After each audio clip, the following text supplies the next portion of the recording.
The carriage wheels had not even stopped turning when Eleanor Whitfield heard the words that would break her life apart. "Get out, now, and do not come back."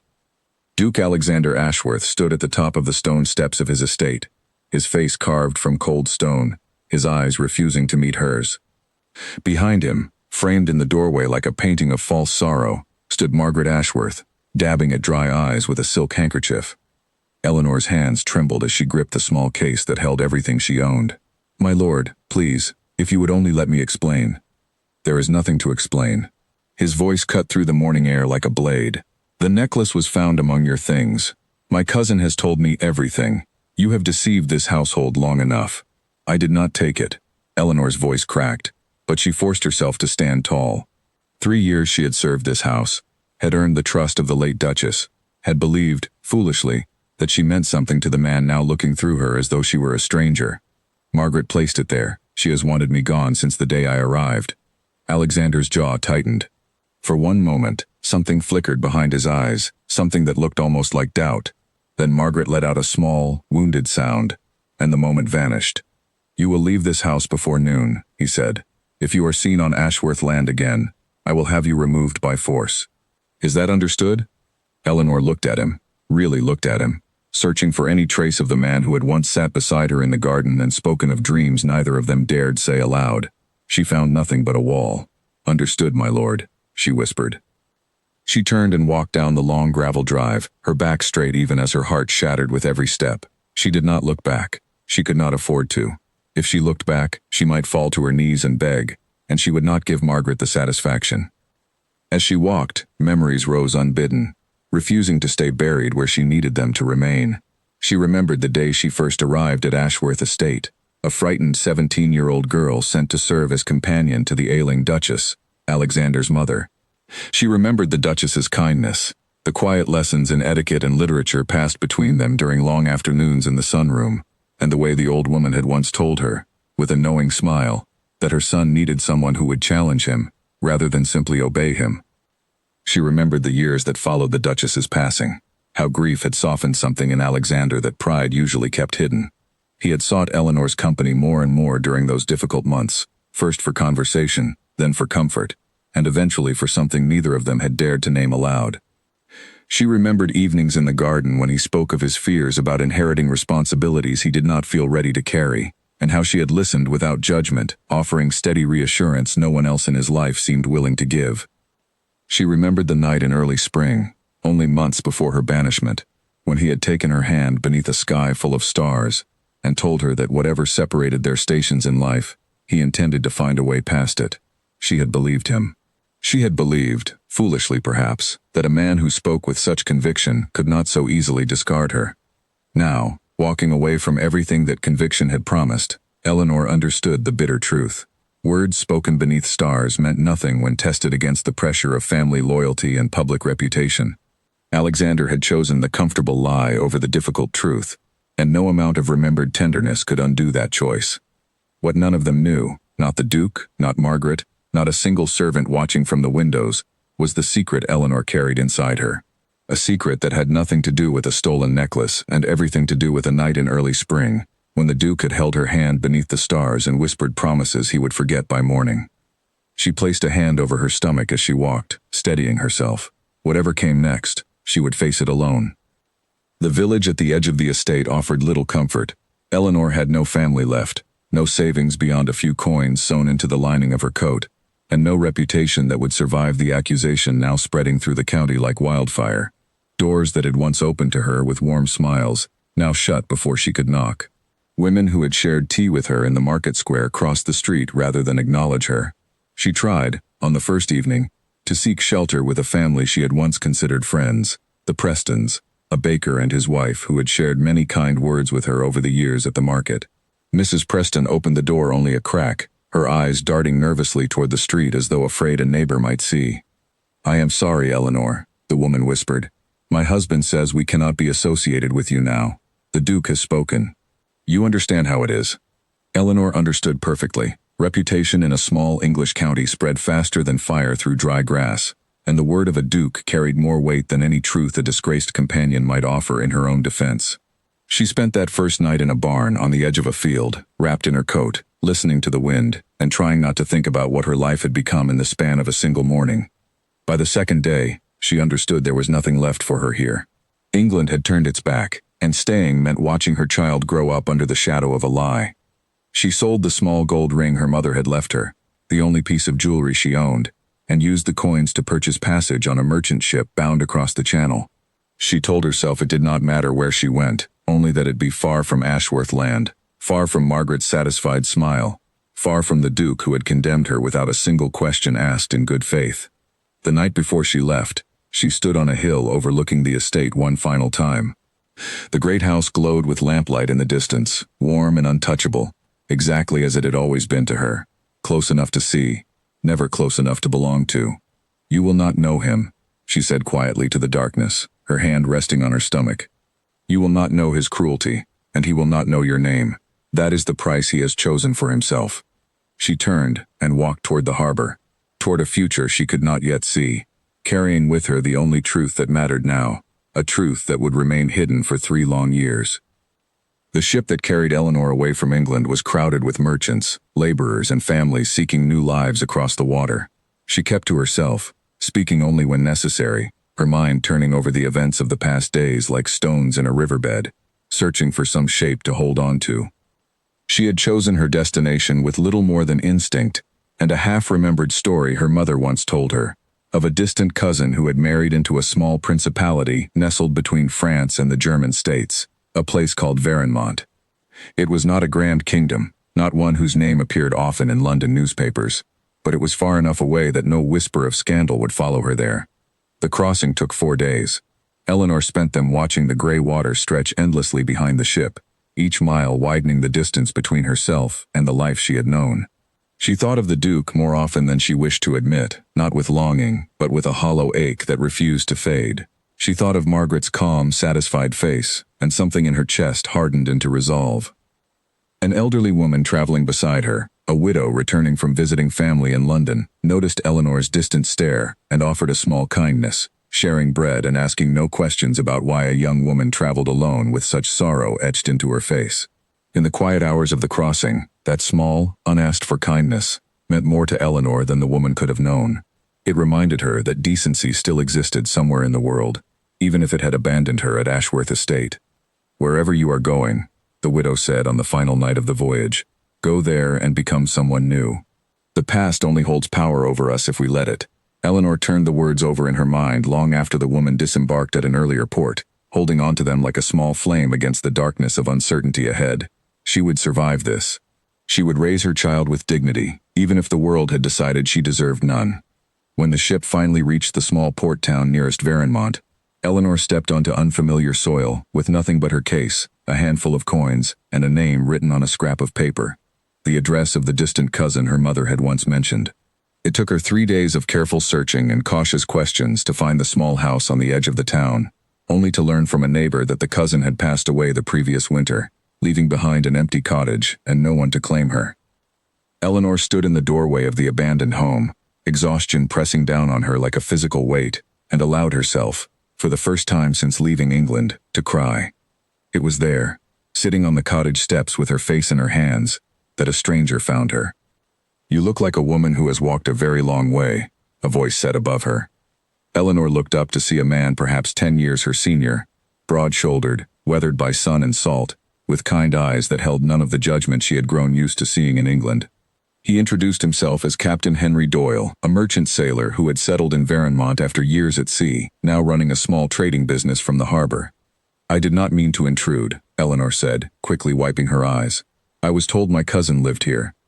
I did not know she had passed." Henry's expression softened. "Margaret was a good woman, kept to herself, mostly, but she helped my sister through a hard winter years back. I am sorry for your loss, even if you never had the chance to know her." There was something steady in his voice, something that made Eleanor feel, for the first time in days, that she was not entirely alone. She did not tell him everything, not yet, but she told him enough, that she had left England under circumstances she could not change, that she had nowhere else to go, that she needed work, however humble, to survive the months ahead. Henry studied her for a long moment, his eyes drifting briefly to the way her hand rested protectively over her stomach, though she was not yet showing enough for a stranger to notice unless he was looking carefully. Whatever he saw in her face convinced him. "The cottage is yours if you want it," he said. "No one has claimed it, and it would be a shame to let it sit empty. I can find you work at the harbor office, keeping records and accounts. It is not glamorous, but it is honest." Eleanor stared at him, unable to believe such kindness could exist without a hidden cost. "Why would you help me? You do not know me." "I know enough," Henry said simply. "I know what it looks like when someone has been wronged. I have seen it enough times at sea, among sailors who lost everything to a captain's lie or a merchant's greed. You have that look about you." Eleanor accepted his offer, though it took every remaining shred of her pride to do so. Over the following weeks, she settled into the small cottage, cleaning it, mending what needed mending, making it, slowly, into a home. She began work at the harbor office, and found that her quick mind for numbers and her careful attention to detail made her valuable there in ways no one in England had ever bothered to notice. Henry's sister, a warm woman named Charlotte, took to visiting the cottage often, bringing bread and vegetables from her garden, and slowly, cautiously, Eleanor allowed herself to accept these small gestures of friendship without suspicion. It had been so long since anyone had offered kindness without expecting something in return, and it took time for her guarded heart to trust that Varenmont might truly be different from the world she had left behind. She did not tell Henry or Charlotte the full truth of her circumstances for many months, fearing that even here, so far from England, the shame of her banishment might follow her if spoken aloud. But as the winter deepened and her condition became impossible to hide, she finally confided in Charlotte one quiet evening by the fire, the whole story spilling out in a rush of grief she had held inside for too long. Charlotte listened without judgment, her hand resting gently on Eleanor's arm. "A man who casts aside the truth so easily was never worthy of you," she said simply. "You owe him nothing, not even your anger. Save your strength for the child who will need it." Those words settled into Eleanor's heart and stayed there, a quiet anchor through the difficult months that followed. As the months passed, her stomach grew, and with it grew a fierce, protective love unlike anything she had known. She spoke to the child before he was born, telling him stories of gardens and stars, though she never once spoke his father's name aloud. William was born on a cold morning in early winter, in the small cottage, with only a local midwife and Henry's sister present to help. Eleanor held her son for the first time and felt, despite everything she had lost, that she had gained something no one could ever take from her again. She looked down at his small face, at eyes that were unmistakably his father's, and made a silent vow. "You will never know cruelty," she whispered, "not from me, and not from the world, if I have any strength left to stop it." The people of Varenmont did not know her history, did not know the scandal that had chased her across the water. To them, she was simply Eleanor, a quiet, capable widow raising her son alone, respected for her intelligence and her unwavering kindness to anyone who needed help. She built a life brick by brick, moment by moment, refusing to let the shadow of Ashworth Land follow her into this new world. William grew quickly, as children do, filling the small cottage with laughter that Eleanor had feared she might never hear again after the darkness of her banishment. He had an inquisitive mind from his earliest days, always reaching for books before toys, always asking questions that made Frederick Lane at the harbor office chuckle and remark that the boy would make a fine clerk himself one day, not knowing how close to the truth of his future that offhand comment would eventually prove. Eleanor taught him herself in the evenings, reading to him from the few books she owned, teaching him his letters by candlelight, determined that whatever else he lacked in material comfort, he would never lack for knowledge or encouragement. Henry often joined these evenings, bringing small wooden toys he carved himself during long hours at the harbor, and slowly, without either of them quite naming it, he became a steady, trusted presence in both their lives, though never once overstepping the bounds of simple friendship. There were hard nights too, nights when the cottage grew cold and Eleanor's wages barely stretched to cover what William needed, nights when she lay awake wondering if she had made the right choice in leaving England so completely, cutting herself off from any possibility of the life she once imagined. But each morning brought fresh resolve. She had chosen this path, and she would walk it without regret, without looking back toward a door that had been slammed shut against her.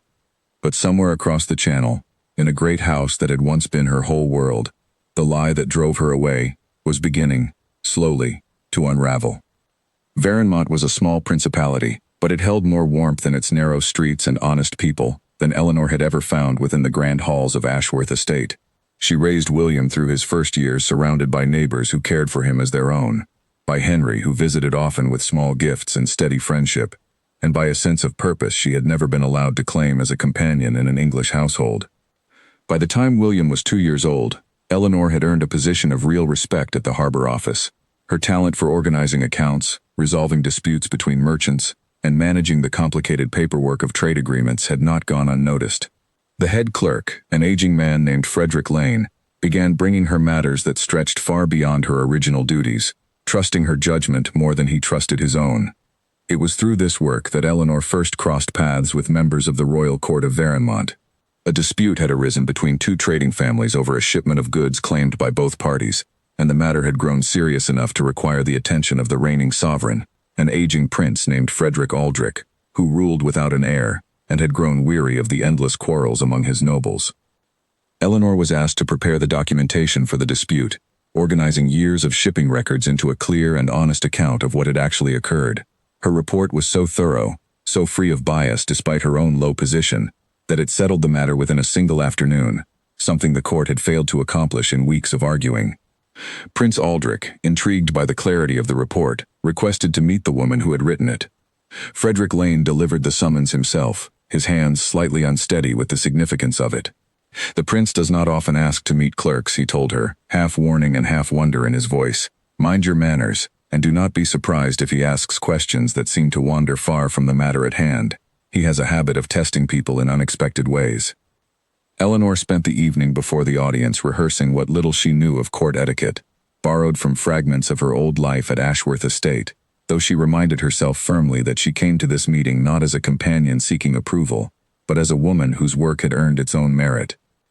Eleanor arrived at the palace with her heart pounding, unsure what to expect from a man who ruled an entire principality, but she found him surprisingly gentle, a tired old man surrounded by advisors who cared more for their own influence than for the welfare of the people. He asked her questions about the dispute, about her background, about how a woman with her sharp mind had come to work quiet hours at a harbor office rather than somewhere grander. Eleanor answered honestly, though carefully. She spoke of her life in England only in the vaguest terms, mentioning a difficult departure from her homeland, without revealing the scandal that had driven her away. Prince Aldrich did not press for details he could see she was unwilling to share. Instead, he seemed to recognize something in her, a quiet strength, an unwavering sense of fairness, qualities he had spent years searching for among his own courtiers without success. "You have a gift for seeing the truth clearly, even when others wish to obscure it," he told her. "That is rarer than you might think, especially among those born into privilege." From that day, Eleanor found herself called upon more frequently by the palace, first for small matters of record-keeping, then for larger questions of policy and dispute. She balanced this growing responsibility with raising William, often bringing him with her to the palace gardens while she worked, where the old prince took a genuine liking to the boy, teaching him the names of birds and telling him stories of Varenmont's history. It was during one of these visits, nearly a year later, that Prince Aldrich revealed something Eleanor had never expected. He explained that his own bloodline, though he had no children of his own, connected distantly to a noble family in England, a family whose lineage had been recorded generations ago in an old treaty between Varenmont and the English crown. Eleanor's mother, it turned out, had descended from a branch of that same family, a fact Eleanor herself had never known, buried in old church records and forgotten correspondence. "It seems fate has brought you here for more reasons than exile," Prince Aldrich said one afternoon, watching William chase a butterfly through the palace garden. "You carry the blood of this land, distant though the connection may be, and you carry qualities I have not found in anyone else fit to lead after I am gone." Eleanor was stunned into silence. She had come to Varenmont with nothing, seeking only safety and anonymity, never imagining that the small principality would offer her something far greater than refuge. Over the following months, Prince Aldrich began quietly preparing the groundwork for succession, consulting with his most trusted advisors, presenting the historical documentation of Eleanor's lineage to the council, and observing her conduct in matters of governance with increasing confidence. There was resistance, of course. Some among the nobility balked at the idea of a foreign-born woman with no royal upbringing ascending to such a position. Chief among the doubters was Baron Ferdinand Cross, an ambitious nobleman who had long hoped the throne might pass through marriage into his own family. He argued before the council that Eleanor's lineage, however documented, remained too distant and too obscure to justify overturning centuries of tradition in her favor. Eleanor faced these challenges directly, rather than shrinking from them. She requested an audience with the full council, and presented not arguments about bloodline or entitlement, but a detailed account of every reform she had already helped implement, every dispute resolved, every family in the harbor towns whose circumstances had improved because someone had finally listened to their grievances. She spoke plainly, without the practiced flattery of court politics, and something in her directness disarmed even her harshest critics. "I did not come to Varenmont seeking a crown," she told the council. "I came seeking safety for my son. If you believe another candidate would serve this principality more faithfully, I will accept the council's judgment without complaint. But judge me by my work, not by the accident of where I was born."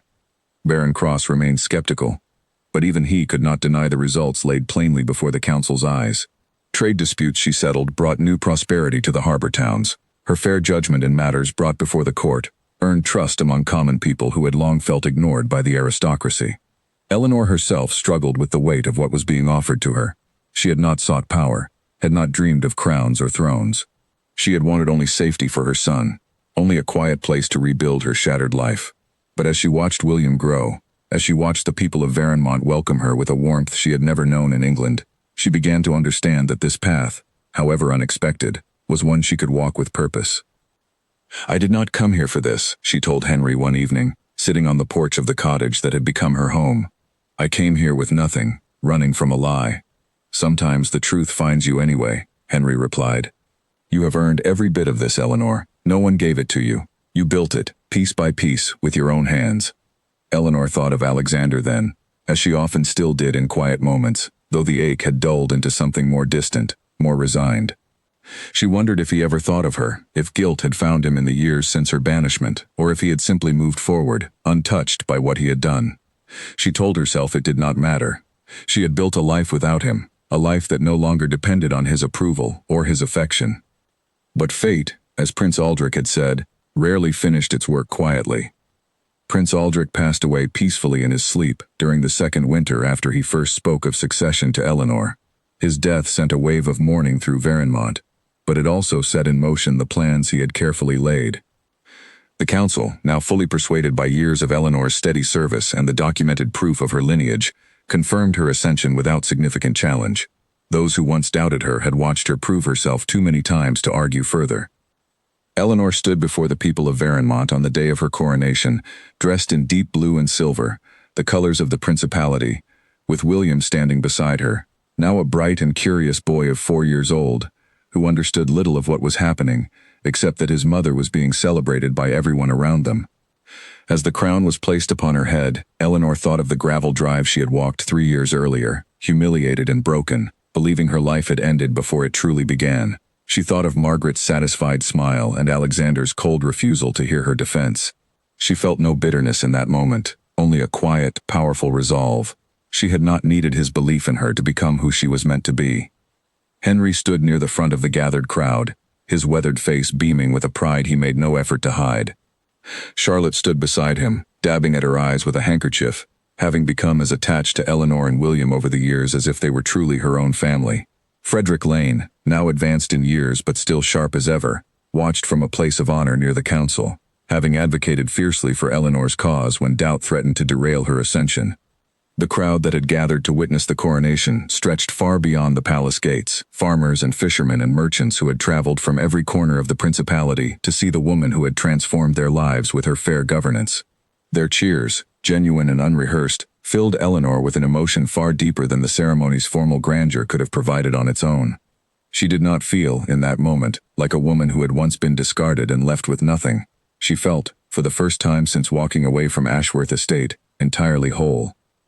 Ruling Varenmont came with challenges Eleanor had not fully anticipated. The weight of governance, the constant demands of nobles seeking favor, the delicate balance between tradition and progress, all required a strength she had to discover within herself day by day. But she approached her new role the same way she had approached every hardship since leaving England, with careful thought, unwavering fairness, and a refusal to let others dictate her worth. She reformed outdated trade laws that had long favored wealthy merchants over common fishermen and farmers.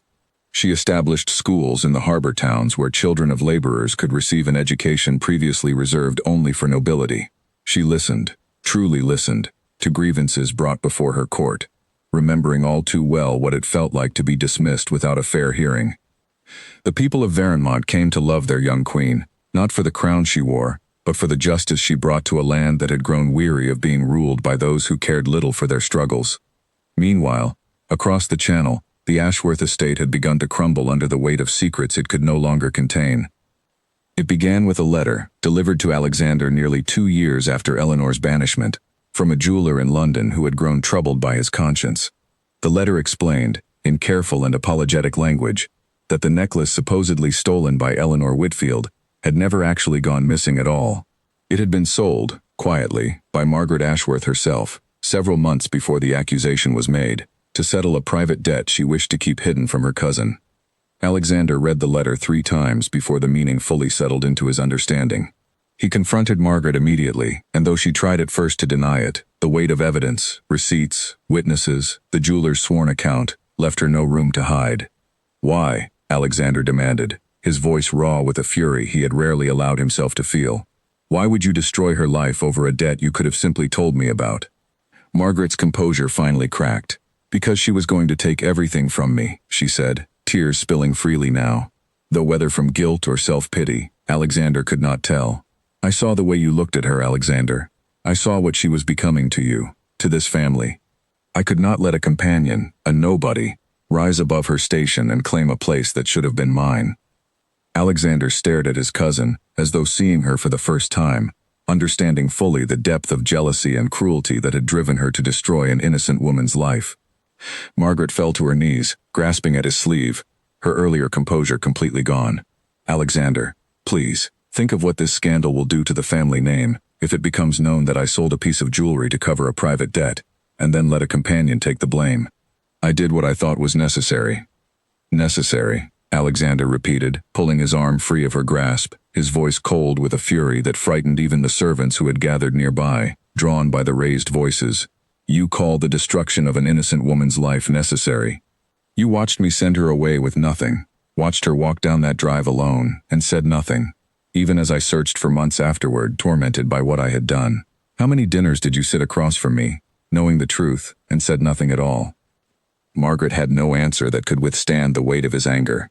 He ordered Margaret removed from Ashworth Estate that same day, stripped of the privileges she had abused for years, sent to live under the strict supervision of a distant relative who would tolerate no further deception. But removing Margaret did nothing to undo the damage already done. Alexander spent the following months in a fog of guilt, replaying that morning on the gravel drive over and over in his mind, the way Eleanor had looked at him, pleading for a chance to explain, and the way he had refused to listen. He had let his pride and his blind trust in family override the truth standing directly in front of him. He attempted to search for her, sending inquiries to shipping companies, contacting acquaintances who might know of her whereabouts, but Eleanor had vanished as thoroughly as if the earth had swallowed her whole. He hired an investigator, a quiet, methodical man named Charles Bryant, who spent months tracing shipping manifests and port records across the channel, only to report back time and again that the trail went cold somewhere along the French coastline. Alexander grew thin and withdrawn during this period, spending long hours alone in the study where he had once received the letter that shattered his understanding of what he had done. Servants whispered that the Duke had become a shadow of the confident man he once was, rarely leaving the estate, rarely entertaining guests, consumed entirely by a guilt he could not outrun, and a search that seemed destined to yield nothing. He wrote letters he never sent, addressed to a woman whose location he did not know, filled with apologies that felt hollow even as he wrote them, knowing words alone could never undo the damage of that single, arrogant morning on the gravel drive. 3 years passed with no trace, no word, nothing but silence and the growing weight of what he had lost. It was only through a chance conversation at a diplomatic gathering in London, nearly 3 years after Eleanor's banishment, that Alexander first heard the name Varenmont mentioned alongside a story that made his blood run cold. A visiting diplomat spoke casually of the young queen who had risen from obscurity to rule the small principality, a woman of English descent whose fair governance had transformed the region in remarkably short time.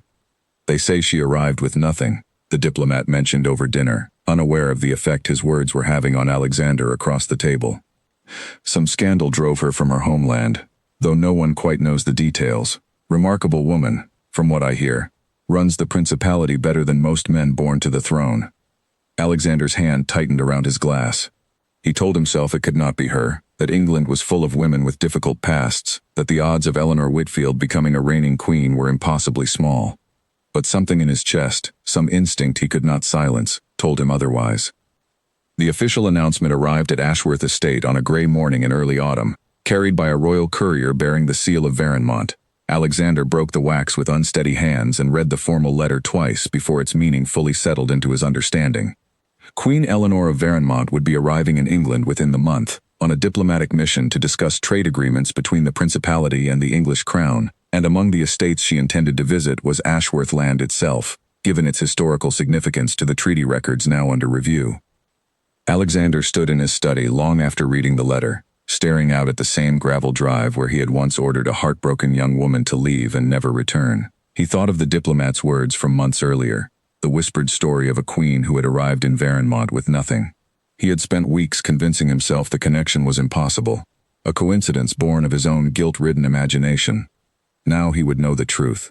He prepared the estate with a mixture of dread and desperate hope he could not fully explain even to himself. Servants polished silver that had gone untouched in years. The gardens, neglected during the long months of his guilt and isolation, were restored to their former beauty. He found himself standing before his mirror more times than he cared to admit, uncertain what version of himself he wished to present to a woman he had wronged so completely. He considered, more than once, writing to her in advance, attempting some private word before the formal delegation arrived, but each letter he began felt inadequate against the weight of what needed to be said. In the end, he decided that whatever explanation he owed her would have to be given in person, spoken plainly, without the protection of careful phrasing on a page she could discard unread. His household staff, many of whom remembered Eleanor fondly from her years of service, moved through their preparations with a quiet, unspoken hope that something might be set right after years of watching their master live under the shadow of his own regret. Old Mrs. Kavanagh, the housekeeper who had known Eleanor since her arrival as a frightened girl of 17, paused more than once during the preparations to wipe unexpected tears from her eyes, murmuring quietly that she never thought she would live to see this day. The day of her arrival came with a clear autumn sky, the kind of morning that felt almost mockingly beautiful given the weight pressing on Alexander's chest. He stood at the top of the same stone steps where he had once cast Eleanor out, watching as a procession of carriages, far grander than anything Ashworth Estate had ever hosted, made its way up the long gravel drive. The lead carriage stopped precisely where Eleanor had once stood 3 years earlier, clutching her small case, begging to be heard. This time, when the carriage door opened, it was not a frightened young woman who stepped out, but a queen. Eleanor wore deep blue trimmed in silver, the colors of Varenmont, her posture composed, her expression unreadable. She carried herself with a quiet authority that made the assembled household staff bow instinctively, though none of them recognized her at first as the companion who had once served among them. Alexander descended the steps slowly, his heart pounding in a way that had nothing to do with fear of embarrassment and everything to do with the overwhelming realization that the diplomat's story had been true. This was Eleanor, his Eleanor, though he had long ago forfeited any right to think of her with such possession. "Your Majesty," he said, his voice tight with emotion he struggled to control, bowing formally as protocol required. "Welcome to Ashworth Estate." Eleanor's eyes met his for the first time in 3 years, and Alexander searched them desperately for some sign of the warmth they had once shared. He found instead a calm, guarded distance that struck him harder than any anger could have. "Duke Ashworth," she said, her voice steady and formal. "Thank you for receiving our delegation on such short notice." The formality of her words cut deeper than a blade. She spoke to him as though he were a stranger, as though the years they had shared before her banishment had never existed. Alexander understood, with painful clarity, that he had no right to expect anything else. The official business of the visit proceeded with careful diplomacy over the following 2 days. Eleanor's advisors discussed trade terms with Alexander's estate managers, reviewed historical treaty documents, and negotiated agreements that would benefit both England and Varenmont.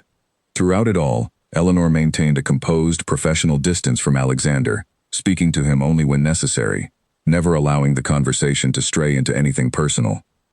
During one negotiation session, a dispute arose over shipping rights along a stretch of coastline claimed by both parties in outdated treaty language. Alexander's estate manager grew increasingly frustrated, insisting the ambiguity favored England's historical claim. Eleanor, without raising her voice or losing her composure, produced a document from her own advisors that settled the matter with quiet, undeniable precision, tracing the coastline's original designation back through 3 generations of treaty amendments the English side had overlooked. Alexander watched from across the table, struck not for the first time by how thoroughly she had transformed since the woman he once knew as a quiet companion in his household. She had always been intelligent, always capable of more than the narrow role assigned to her, but he had never truly seen the full measure of her mind until now, displayed without hesitation before an entire room of advisors and diplomats. "Your queen negotiates like a woman who has never once doubted her own judgment," his estate manager muttered afterward, still slightly stunned by how efficiently his own position had been dismantled. "She has earned every bit of that certainty," Alexander replied quietly, watching Eleanor across the room as she conferred calmly with her advisors, giving him not so much as a glance in his direction. It was on the second evening, during a formal dinner held in the estate's great hall, that Alexander finally saw the child. A young boy, perhaps 4 years old, was brought into the hall by a nursemaid, dressed formally for the occasion though clearly more interested in the elaborate chandelier above than the adults surrounding him. Eleanor's entire demeanor softened the moment she saw him, and she excused herself briefly from the diplomatic conversation to kneel beside the boy, speaking to him in a gentle voice Alexander remembered from years earlier, when she used to speak that same way to him. "This is my son, William," Eleanor said, returning to the table with the boy's small hand in hers. He insisted on seeing where his mother once worked, before she became so terribly busy with matters of state. Alexander's breath caught in his throat. He looked at the boy, really looked at him, and felt the ground shift beneath him. William had Eleanor's dark hair, her thoughtful expression, but his eyes, the shape of his jaw, the particular tilt of his chin when he studied something with curiosity, all of it belonged unmistakably to Alexander himself. He looked up at Eleanor, and in her eyes, for just a moment, he saw the truth she had carried alone for 3 years, unspoken but no longer hidden. Alexander could not sleep that night. He paced the length of his study for hours. The image of William's face burned into his mind, the unmistakable resemblance that left no room for doubt. He had a son who had been born into the world, taken his first steps, spoken his first words, all without Alexander's knowledge, all because he had refused, 3 years earlier, to listen to the truth standing directly in front of him. By morning, he could no longer contain the weight of what he had learned. He requested a private audience with Eleanor, away from the formal proceedings and watchful advisors, and to his relief, she agreed to meet him in the estate's garden, the same garden where they had once spent quiet evenings together before everything fell apart. Eleanor arrived alone, dismissing her attendants with a quiet word, and stood before him with the same composed distance she had maintained since her arrival. But now, standing close enough to see the exhaustion beneath her careful expression, Alexander understood that her calm was a shield she had built out of necessity, not indifference. "William is my son," Alexander said, his voice barely above a whisper. "Our son." Eleanor did not flinch from the truth, did not attempt to deny what he had already seen with his own eyes. "Yes," she said simply. 3 years, Alexander said, his voice breaking. 3 years, Eleanor. You carried him alone, gave birth alone, raised him without a single word to me. Did you truly believe I did not deserve to know?" Something sharp flashed across Eleanor's expression, the first real emotion she had allowed him to see since her arrival. "Deserve?" she repeated, her voice rising slightly before she caught herself and steadied it again. "You ordered me from this estate without listening to a single word in my defense. You believed your cousin's lie over 3 years of knowing me. Tell me, Alexander, what exactly did you deserve in that moment?" Alexander had no answer that could withstand the weight of her words. He deserved nothing, and he knew it. "I was wrong," he said, the admission tearing something loose inside his chest. "I have known it for months now, since the truth about Margaret came to light. I searched for you, Eleanor. I searched everywhere I could think to look, but you had vanished so completely, I began to fear I had lost you forever." "You did lose me," Eleanor said quietly. "The version of me that once hoped for a life with you, that version left this estate 3 years ago and never came back. I built something new in Varenmont, something that belongs entirely to me and to William. I did not do it for you to find me. I did it because I had no other choice but to survive." Alexander stepped closer, though he stopped himself before closing the distance entirely, aware that he had forfeited the right to assume any welcome. "I am not asking you to forgive me," he said. "I know I do not deserve that, not after what I did to you, not after everything you endured because of my blindness. But William is my son. I cannot pretend I do not know that now. I want to be part of his life, if you will allow it, in whatever way you believe is right."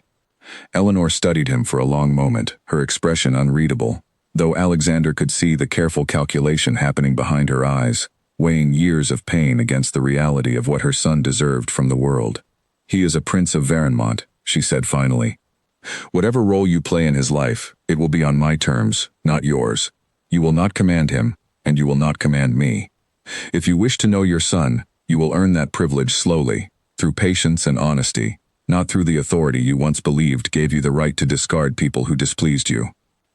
"I understand," Alexander said, and he meant it fully, the weight of humility settling into him in a way that felt, for the first time in years, honest. "There is something else you should know," Eleanor added, her voice quieter now, less guarded than it had been throughout their entire conversation. "I did not tell you about William out of spite, or to punish you by keeping him hidden. I told myself for a long time that I was protecting him from a family that had shown me nothing but cruelty. But the truth is simpler than that. I was afraid. Afraid that if I told you, you would find some way to take him from me, to claim him as an Ashworth heir and leave me with nothing once again." Alexander's chest tightened at the honesty in her words, at the fear she had carried alone for 3 years alongside every other burden of her exile. "I would never have taken him from you," he said. "Whatever else my pride has cost me, I am not a man who tears a child from his mother." "I know that now," Eleanor said. "But 3 years ago, the man who ordered me from his home without a moment's hesitation gave me little reason to trust his restraint." The words landed with the precision of a blade, not cruel, but honest in a way that left no room for Alexander to defend himself further. He accepted them in silence, understanding that any protest would only prove her point more thoroughly. Over the following weeks, as the diplomatic mission continued and trade agreements between Varenmont and England were finalized, Alexander began, carefully and patiently, to build a relationship with his son. He visited the gardens where William played, listened to Eleanor's careful instructions about how much involvement was appropriate, and slowly, painstakingly, earned small moments of trust from a boy who had no memory of him and no reason to offer affection freely. The first breakthrough came unexpectedly, on an afternoon when William fell while chasing a ball across the palace lawn, scraping his knee badly enough to cry out in pain. Alexander reached him before the nursemaid could cross the distance, kneeling beside the boy with a steadiness that surprised even himself, examining the injury with careful hands and speaking in a calm, reassuring voice, until William's tears subsided into hiccuping breaths. "You held very still while I looked at it," Alexander told him. "That was very brave." William studied him with the frank curiosity only children possess. "Are you my father?" he asked, the question arriving with none of the weight adults might have attached to it, simply a fact he wished confirmed. Alexander glanced toward Eleanor, who stood a short distance away, her expression carefully neutral, though he could see the tension in how tightly she held her hands together. She gave the smallest nod, permission to answer honestly. "Yes," Alexander said, "I am." William considered this for a moment, then nodded as though it settled some question he had been quietly turning over in his mind. "Mother says you live very far away." "I do," Alexander said, "but I intend to visit as often as she will allow, if that is something you would like." William nodded again, more enthusiastically this time, and from that afternoon forward, the careful distance between them began, slowly, to soften into something resembling the beginnings of trust. Margaret's fate was decided during this same period, her deception now fully documented and confirmed before the English courts. She faced the consequences of her actions, stripped entirely of her place within the Ashworth family, her reputation destroyed by the very lies she had once used to destroy Eleanor's. Alexander felt no satisfaction in her downfall, only a hollow recognition that justice, however overdue, could not undo the years already lost. As the weeks turned into a season, something began to shift between Alexander and Eleanor, subtle and unspoken at first, built not on the passionate promises of their youth but on something steadier, forged through hardship and honesty. Alexander did not ask for forgiveness again, understanding that trust rebuilt itself only through consistent action, not through words alone. Eleanor, for her part, allowed herself, slowly, to see the man before her not as the duke who had once discarded her, but as someone attempting, imperfectly but sincerely, to become worthy of the family he had nearly lost forever. On the final evening before Eleanor's delegation was set to return to Varenmont, Alexander found her once more in the garden, watching William chase fireflies in the fading light. "I know I cannot undo what I did," Alexander said quietly, standing beside her. "I know 3 years cannot be given back, no matter how much I wish they could be. But I am asking, not as a duke, not as someone who believes he has any claim over you, but simply as a man who has finally learned the cost of his own pride, whether there might be room, someday, for something between us again." Eleanor watched her son laugh in the distance, the golden light catching his dark hair, and felt the weight of 3 years settle into something quieter, something closer to peace than she had expected to find in this garden again. "I make no promises, Alexander," she said finally. "I am a queen now, and my first responsibility will always be to my son, and to the people who trusted me when you did not. But I am willing to let you prove, through time and patience, whether the man standing before me is truly different from the one who sent me away." It was not forgiveness, not yet, and perhaps not for a long while still. But it was a door left open, however carefully, and for the first time since that terrible morning on the gravel drive, Alexander allowed himself to hope that redemption, though slow and uncertain, might still be possible. Eleanor returned to Varenmont the following morning, William's small hand in hers, carrying with her not the broken heart she had left England with 3 years earlier, but a crown she had earned entirely on her own, and a future she alone would decide how to shape. Spring arrived in Varenmont with a warmth that seemed to mirror the slow, careful changes taking root in Eleanor's life. Nearly a year had passed since her delegation returned from England, and in that time, Alexander had kept his word with a consistency that surprised even Eleanor, who had long ago taught herself not to expect much from promises made in gardens under fading light. He wrote to William often, simple letters filled with stories about the estate, about the birds that nested in the old oak trees, about small adventures meant to interest a curious young boy rather than impress a grown man. He visited twice during those months, each time asking permission before arriving, each time respecting the boundaries Eleanor set without complaint or resistance. Slowly, cautiously, William began to look forward to these visits, no longer a stranger's face but a familiar one, though the boy still called him simply Alexander, a name Eleanor had not yet decided whether to change. The Council of Varenmont, meanwhile, had grown increasingly focused on matters of succession, aware that William, as Eleanor's only child, would one day inherit the throne she had built from nothing.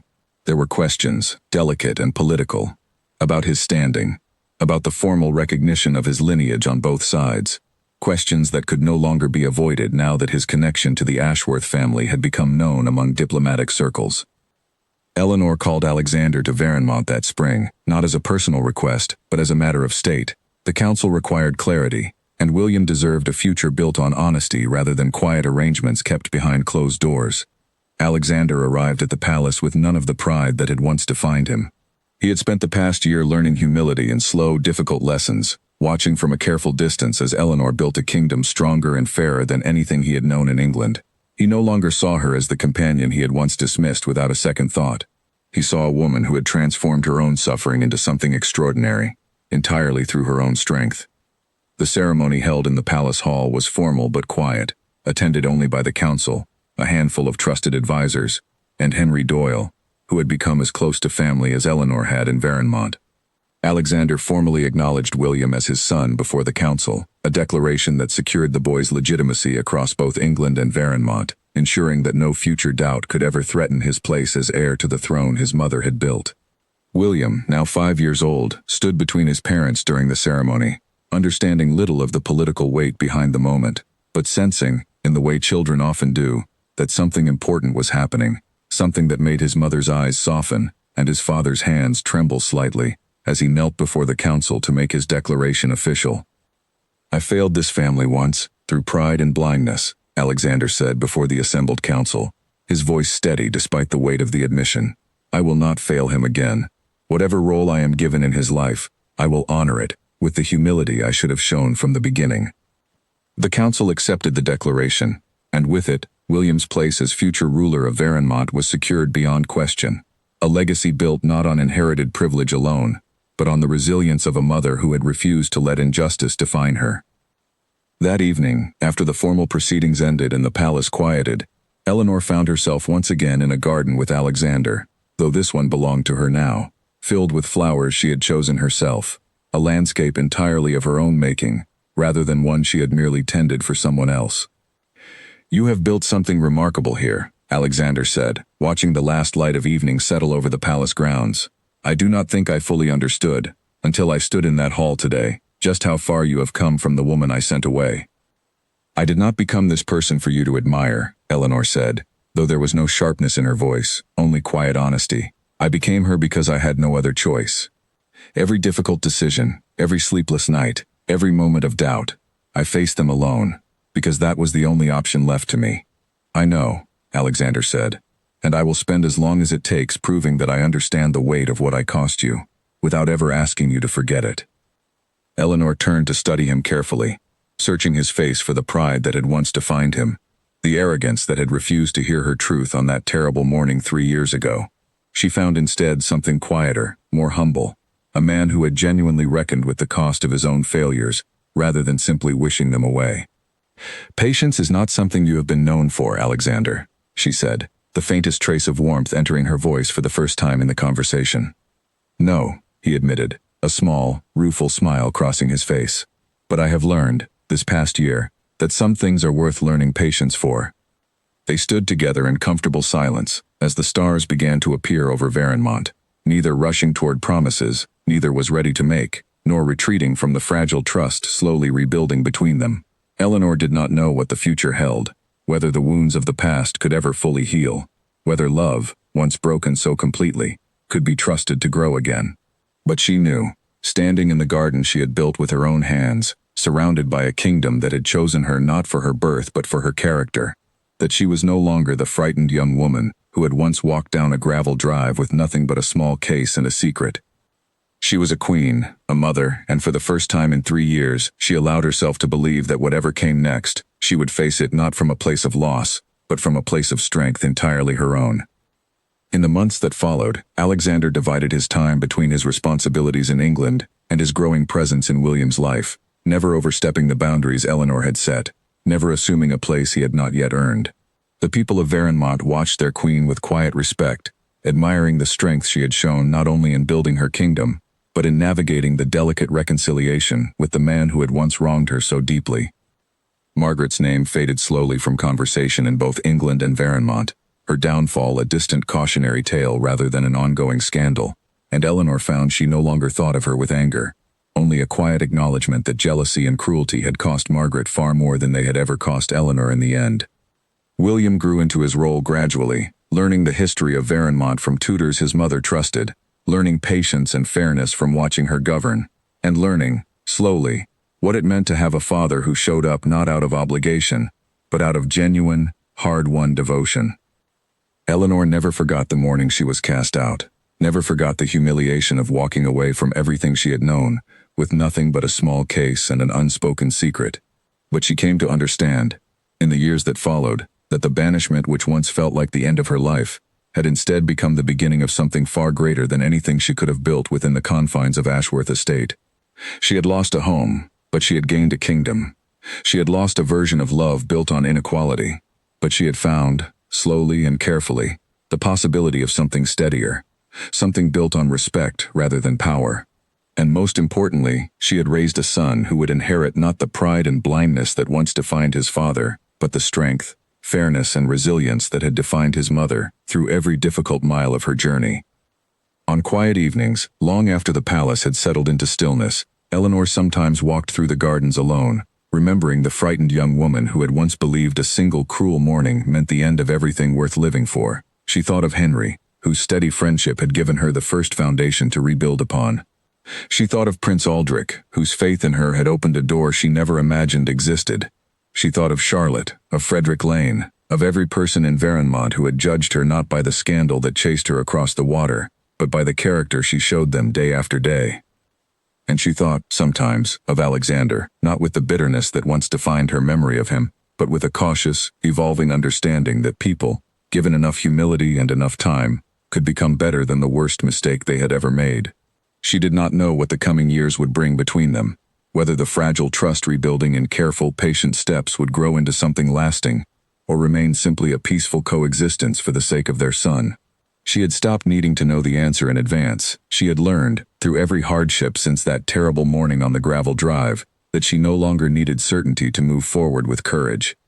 William would grow, in time, into a ruler shaped by both his mother's resilience and his father's hard-won humility, inheriting a kingdom built not on the accident of noble birth, but on the unshakable proof that character, patience, and quiet strength could overcome even the deepest injustice. The crown she wore had never been given to her out of pity or convenience. She had earned it, piece by piece, through every hardship she refused to let break her, and no one, not even the man who had once cast her aside, could ever take that away from her again.